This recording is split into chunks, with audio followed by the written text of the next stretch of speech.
প্রতিবারের মতো আজকে আমরা সমাধান করব লগারিদম। চলো সমাধান করা যাক। এখানে বলা হয়েছে যে লগ তার বেস হচ্ছে 5, ওপরে আছে 5√5। ও এইসব অঙ্কগুলো অনেক সহজ হয়, কিন্তু আমরা টেকনিকের অভাবে করতে পারি না। আমরা এই লগ বেস সবসময় বেশি থাকে। আমরা এই অঙ্কটা করতে গেলে এখানে দেখা যাচ্ছে যে 5-এর সাথে √5 কী অবস্থায় আছে? ইন্টু অবস্থায় আছে। তাহলে আমরা √5কে আমরা এভাবে লিখতে পারি না। 5 রুটের মান হচ্ছে হাফ, লিখলাম হাফ। আচ্ছা, এখন লগ বেস যা আছে তাই থাকলো, ওপরে 5 থাকলো।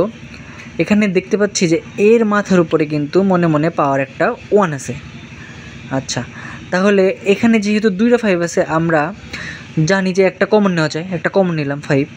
একটা কমন নিলে আমাদের লসাগু হয় হচ্ছে 2। আচ্ছা, তো এর মাথার উপরে আছে 1।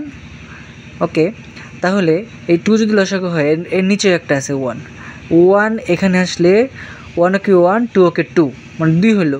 2 দিয়ে আবার 1 গুণ করলে 2 ওকে 2, মানে 2 ওকে 2 প্লাস। গুণের ক্ষেত্রে সবসময় যোগ হয়।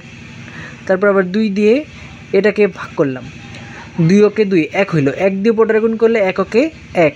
আচ্ছা, 1 ওকে 1 লিখলাম। এখন লগ উপরে 5 বেস 5 কত পেলাম আমরা?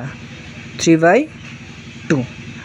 যদি কোনো একটা কিছুকে আমরা পেয়ে যাই, এই জিনিসটা সামনে চলে আসে, মানে পাহাড়ের উপরে যদি কোনো একটা কিছু পেয়ে যাই, এই জিনিসটা কোথায় এসে পড়ে? সামনে এসে পড়ে। তাহলে কি হলো? 3/2 লগ ওপরে 5 বেস হচ্ছে 5। এখন লগের অঙ্কের ক্ষেত্রে একটা সূত্র আমরা জানি, যদি লগ উপরে একই রকম থাকে, নিচেও একই রকম থাকে, তাহলে তার মান হবে 1। সেহেতু এখানে 3/2, যেহেতু উপরেও 5 নিচেও 5, সেজন্য এর মান হবে 1। তাহলে 1কে এটাকে গুণ করলে কত হবে? যা আছে তাই হবে। এই হচ্ছে আমাদের আজকের আনসার।